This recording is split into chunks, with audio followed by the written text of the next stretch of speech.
What's up guys, TSJAwesome 628 here, back again with another F1 2020 My Team Career Mode, this time for episode 13 at the British Grand Prix.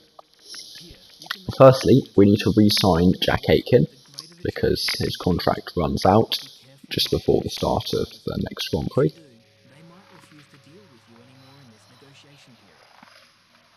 So we're just going to go for a medium risk and give him the 2 mil that I think he wants, so he's going to accept that contract. And we are going to sign him until the end of the season. It's going to be an important few races for him, as he will need to get quite a few more points this season if we are going to re-sign him for next season.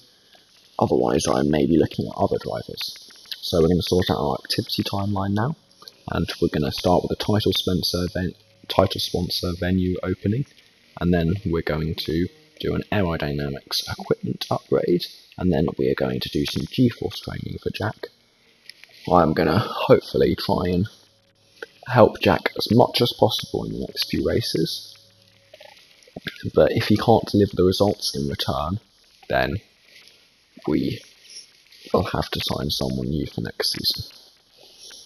So we're going to upgrade the fitness centre in the personnel section, which will improve Jack Aitken's racecraft and awareness, and that will hopefully make him a better driver, and will advance on time onto the invitational event, because that's the next event that we are doing, and it will help us gain more acclaim and more money. So here we are as we come to the end of it.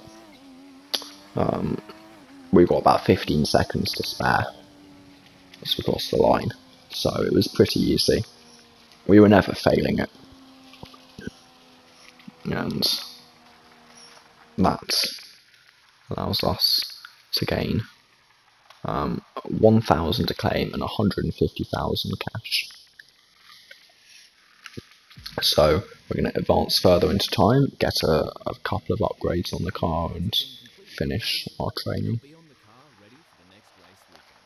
So we're also then going to upgrade the simulator, which will help Jack Aitken's pace, and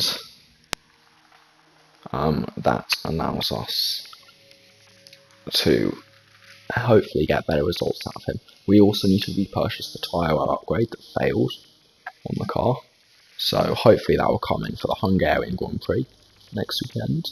And then we are going to purchase a weight reduction upgrade on the chassis, which should come in time for the Belgian Grand Prix. And hopefully that will put us ahead of Racing Point and McLaren in the chassis section. And we are still trying to catch up to Racing Point. So 4 upgrades that are on the car that we hope to arrive very shortly. The weather forecast is completely dry for this weekend, so that is good news in a sense, but I do know that the AI are very OP around this track, so I don't think we will be doing that well this weekend compared to the last few races. Well, we didn't have a great Grand Prix in France, but that was probably because of the rain, but other than those, we've been on quite good form recently. So we're going to probably change our engine, or part of our engine, the control electronics and energy store, which we're only allowed 2 of for the whole season. We're probably going to change those as they are starting to wear, and we are roughly halfway through the season. We're obviously 11 races in, and there are 22 of a season. But we go on to qualifying now, and this is our first lap of the session, and it was a decent lap, not really a bad one, but the AI were quite OP, so obviously that meant that we weren't very good compared to where we'd have expected to be. And as we come towards the end of the lap, not the greatest run through the final couple of corners, but I'd have usually expected that 25.4 to be a decent lap time, but it only put us in P19, with both Haas cars just behind us and one of the Williams. One of the Williams is currently doing a good job, I think. But we come on to towards the end of Q1 with our final lap of the session, and we are a couple of tenths up through the first few corners, which does help us in gaining time. We want to gain a few tenths to be able to get through, and we do not want to end up in the P20 that we currently are. So we come across the line, just over 4 tenths up, and that is enough to put us in P15 in this session. So we do make it through to Q2, and as you'll see here, as does Jack Aitken, 1 position behind us in P16. So we both make it through. That's quite rare. Hopefully Jack Aitken can continue doing that. George Russell was up in 10th in the Williams, so is that the first time Williams have qualified from Q1 this season? I think it may be.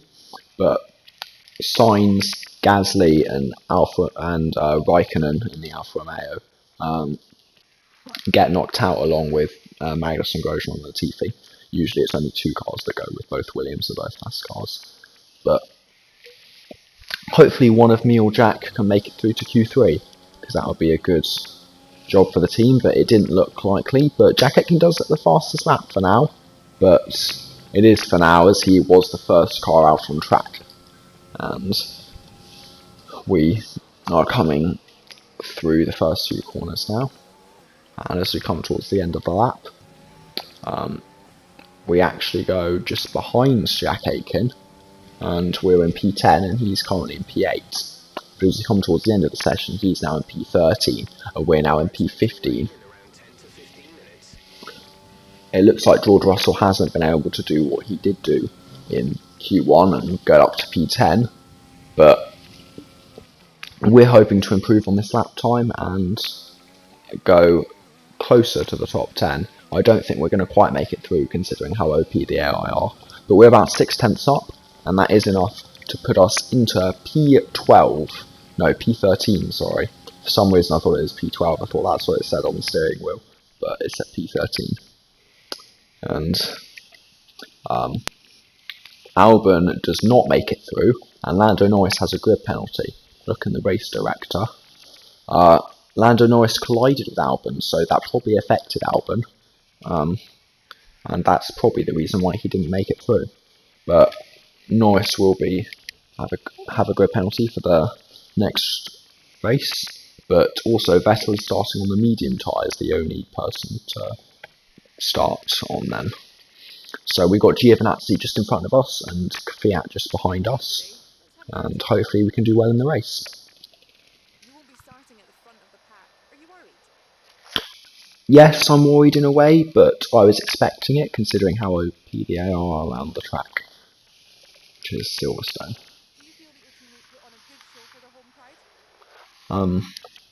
I wouldn't really say it's about putting on a show for the home crowd. We just want to get the best result for the team, and hopefully that's what will happen in the race. I'm hoping that one of me or Jack can score points, if not both of us. I know we won't be fighting that high up, but I think that we can maybe go for like a P9 or a P8 for one of us. It's time to see how our drivers are stacking up after yesterday's exciting qualifying session. Lewis Hamilton lines up on pole position, and it's Valtteri Bottas that completes the front row. Considering the rest of the grid, we have Leclerc, Verstappen, Daniel Ricciardo, and Perez, Stroll, Vettel, Ocon, and Alexander Albon, Giovinazzi, Thomas, Daniel Kvyat, and Aitken. Norris, they've taken a grid penalty. Raikkonen, Pierre Gasly, and Carlos Sainz. Magnussen, Grosjean, Latifi, and George Russell ends our grid lineup. As you'll have seen from the grid sequence, we are starting in P12, but also George Russell, despite making it through to Q2 for like the first time with Williams, took a grid penalty and has to start last anyway. So, a big disappointment for him at his home Grand Prix. But the strategy is a simple one stop from softs to mediums. So let's go on to the light sequence, and we have 5 red lights, and it's lights out. Okay, and away we go. I jumped the gun a bit there on when I thought the lights were going to come out, but we will see as we head into turn 1. getting past both Albon and Giovinazzi. And as we head on to turn 3, I think this is, then we get past Esteban Ocon as well. We're on the back of Sebastian Vettel, who is of course on the medium tyre, but he didn't seem to have a great qualifying, or maybe he had a good penalty. So we'll see what we can do in the rest of this race, but immediately I could see we did not have the pace. And I could tell by now that it was also coming exactly from the middle sector, where the AR used to be quite weak. And I think what Codemasters have tried to do is try and make them as good as the player, but in doing so I've seen loads of people struggle with this. They have made them way too OP, as Ocon is going to go for a move on us, but we successfully defend against him. And as we head on to the end of lap 3, we are still in P9, still holding this position. There's a yellow flag ahead though, and as we head through the next section, you can see the smoking racing point that is Lance Stroll. His engine is just completely gone. Well, you can see it there, and that's a major issue for him, but it gives us an extra position and does definitely help us in the constructors, as we probably are battling racing point for most of this season. We're back up to P8. Well, I say back up, we were never in P8, we're now up in P8. We defend against Ocon into Stowe, and we keep the position, and let's see how long we can hold onto it. I really feel like as soon as Albon gets past Ocon, he'll be much harder to defend against because he is in a much quicker car, but he's currently stuck behind both of us in the DRS train, so that is good news. But Ocon's going to go for it again into Copse. We're going to keep it around the outside, run slightly wide, but we're going to keep the position. And as we head on to the run into Stowe, Albon has got past Ocon, and now he's going to go for it up the inside into Stowe. We run very wide there, making quite a mistake, and Albon just says thank you very much for the position, and we're back down to P9 in this Grand Prix. Still in the top 10 though, and Giovinazzi's also got past Ocon on that straight, so Ocon's lost a couple of positions and he seems to also be struggling at this point in the Grand Prix. We head on to lap 7 then, and Giovinazzi is also going to look for a move on us, and we defend it for the position. And then he's also going to try again into Stowe, but unlike what we did against Albon, we don't run wide and we keep our nose in there, and we keep it around the outside, and now we have the inside line for the next chicane, which should give us the position, as Giovinazzi decides to back out there. He wasn't going to do what Leclerc and Verstappen did and try and run side by side through there. But so we head further into lap 8. Giovinazzi is going to go for the move again, I believe, but we defend successfully against him, and he then tries to come up the inside, and we run wide, and there he is on the inside. We keep the position though, but then he squeezes his way past, and we are down to P10, and we try and go round the outside of Copse, but we run very wide and lose the position to Giovinazzi. And as we head on the run down to Stowe though, we have DRS, we put it into Rich and overtake, and we're going to try and immediately repass Giovinazzi up the inside into Stowe. Same move that Albon did on us, and we are now back up to P9 in this Grand Prix. Ocon is now the car ahead of us, so he's got past Giovinazzi, and well, you can see how slow we are on this Grand Prix. But it's still alright at the moment, as Ocon goes up the inside into Copse, and we run again very wide because it's very hard to go side by side through there. Verstappen is now into the pits on the end of lap 9, and he's gone to the hard tyres, but he won't be causing us any difficulties. But we're running side by side with Giovinazzi here into Copse, and we had a great battle with him there, but we managed to successfully keep the position. But then he goes pushing through into the first bit of Magnus and Beckett, but he then has to brake too late and has to really slow down, and we can get back past him. So a great little battle there with Giovinazzi, and now Ocon's hoping to come and pick up the pieces there, but we also defend against him. And well, this seems to be very defensive driving from us in this first part of the British Grand Prix, as we go steaming into the pit lane there for our first pit stop at the end of lap 10. The tyres were pretty worn, so I decided, rather than go lap 11, which was the other part of the strategy, you could either go lap 10 or lap 11, I decided we'll box on lap 10 and not get undercut by any of these drivers. So a very slow pit lane here in Britain, because obviously otherwise you cut literally the final chicane and actually gain time on your lap time. But I'm going to come out in P17, I believe, with Fiat and Norris, who also pit, coming out just behind us. And Perez and Ricciardo were just ahead of us at that point. I know Latifi, Grosjean, Raikkonen, Sainz, Ocon, Gasly and Albon also came into the pits on the next lap. But we hold P11 for now, and when Aitken, Giovinazzi pit on the next lap, we go back up to P9. And we've actually pulled away slightly from them. We're about 1.7 seconds ahead, but they slowly reel us in, and over the next couple of laps they are up close to us. But there's a yellow flag later in the lap, and that's quite far ahead, and I can see by it now that it's actually one of the Mercedes cars. It was the Mercedes car that's dominating this Grand Prix, so we'll see who it is. I'm not sure whether Bottas or Hamilton was leading this Grand Prix, but if it is Hamilton, that's a massive shame in front of his home crowd, to be having been dominating the Grand Prix to now not leading it. And it is Lewis Hamilton indeed, and well, he was dominating this Grand Prix, miles ahead, and well, he's just had a mechanical issue and pulled over. But what a shame for him, and a shame for all of the British crowd there that were probably supporting him. They're going to have to support me instead now.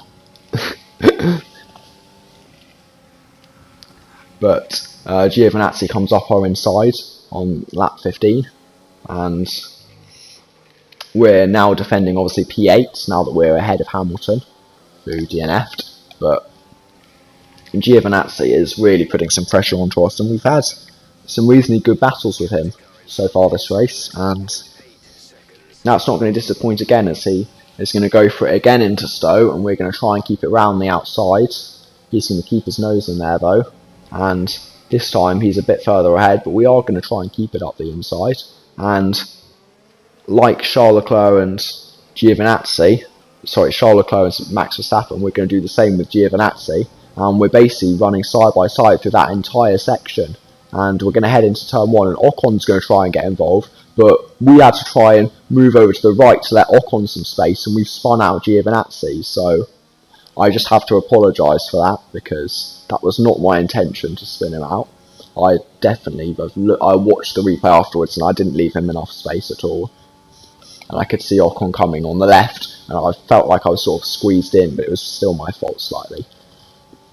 I do agree that because we were trying to run 3 wide into turn 1, it wasn't a penalty though.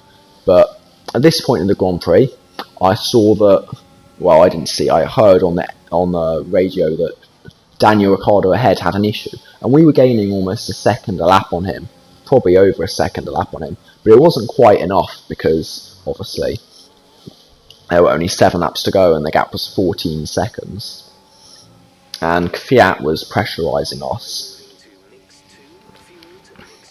as we head on to lap 20. You can see we are just slowly reeling in Ricciardo, but Fiat's going to go for a move on us here.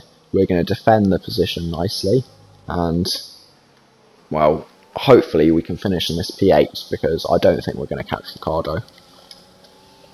And well, you can see we gained another just over a second on Ricciardo this lap, as we set a new personal best. And the gap is still coming down. Obviously not enough to nerve Ricciardo, but if we had a bit more pace over the entire race, we maybe could have done it. As we head on the run down to Stowe now, Fiat is going to have a go at us, and he pulls to the inside, and we're going to try and keep it around the outside, and we successfully do so. also all the time gaining time on Ricardo. And I think it was at around this point, I'm not sure if it was a lap 22 or lap 23 or somewhere around here, where Ricardo stopped having his issue. And Fiat is going to go for it again into Stowe. But it seems to be here where Ricardo, we got the gap down to about 10.8 because of Ricardo's issue. And he now starts to pull away again. So, a shame for us, but we still have to try and defend from Danny Kvyat, and he's going to go back up the inside into this corner, but we can't quite keep it around the outside, and so we head into Luffield. He is ahead of us, and our defensive P8 is over, and now we have a defensive P9 to do, as Ocon is now right behind us. So, hopefully, we can defend against it, as there are only 3 laps to go. You can see that Ricardo is now 12 point something seconds ahead. And as we head on to the end of lap 25, on the run into Stowe, Ocon is going to try and go past us, as is Pierre Gasly, who's just behind him, and we're on the inside of Pierre Gasly and trying to go around the outside of Ocon. But Ocon goes defensive on us, and instead of doing what Vettel did to Verstappen in that Grand Prix in 2019, we actually managed to go round the outside and don't smash straight into the back of him. But then we go very wide into that final corner, and that gives Ocon a chance. And we managed to defend against him nicely, but we just head straight to the final lap, and we cross the line in P9. So, oh no, P8, sorry. Oh no, it is P9, I don't know. Why, there was a glitch there, I think, if you guys saw on the screen. Well, I thought we crossed the line in P9, and then it said P8, and, well, it was actually P9. More points for Valtteri Bottas, further solidifying his lead at the top of the table. Let's focus on the driver of the day, Anthony Davidson. Who do you pick? Interesting choice today, I think. There's a few to pick from, but I think I have to give it to Danny Kvyat. He put in a rock-solid performance today, one that he can be proud of. That's got to be the flying fin. Wait, how many flying fins have we had now? Anyway, I'm talking about Bottas this time. Just great raw speed, and a good job in traffic as well. I know that's at odds with the official decision, but I think they deserve some recognition on a day where both of these drivers are at the top of their game. Let's move on to the Constructors. The current championship leaders still hold top spot, but that gap is getting smaller. And with that, we wrap up another weekend of motorsport. But with more races lined up, be sure to join us when we come back with more Formula One. But Bottas wins the Grand Prix, with Leclerc in second and Vettel third on the podium with fastest lap. Verstappen takes P4 and Albon recovers to P5, just ahead of Perez in sixth. Ricciardo obviously had that issue, he was P7, and Kvyat overtook us late on to claim P8. We claim P9, just ahead of Esteban Ocon, who was P10, and Jack Aitken just missed out on points in P11. Gasly took home P12, Lando Norris and Carlos Sainz in the McLarens were P13 and 14. It's not a great day for the British team. Raikkonen was P15 in the Alfa Romeo, both Haas were 16th and 17th, and Giovinazzi ended up finishing 18th, obviously after we accidentally spun him out. The Williams cars were 19th and 20th, and both Hamilton and Stroll were the only 2 DNFs in this race. So Bottas still leads the championship by a long distance over Hamilton, then the 2 Ferraris and 2 Red Bulls. We hold P7, lose a bit of ground to Perez over the past few races, but we are still holding down that position. Jack Aitken stays in P18 in the championship. Hopefully he can get past the Alpha Tauris and Giovinazzi. We still stay in P4 in the Constructors Championship, which Mercedes are dominating as usual, but we are losing out to racing points, and we will need a few good results to be able to keep P4 in this championship. But let's head on to the interview. That was an exciting race from our perspective. Let's have yours. Did you struggle to get through all that traffic today? Well, I didn't really have any traffic. I was always in the front of that train. But we did have some good battles, and I did have quite a bit of grip. I think they did enjoy themselves. They managed to get up from where they started in like P15 to like P11.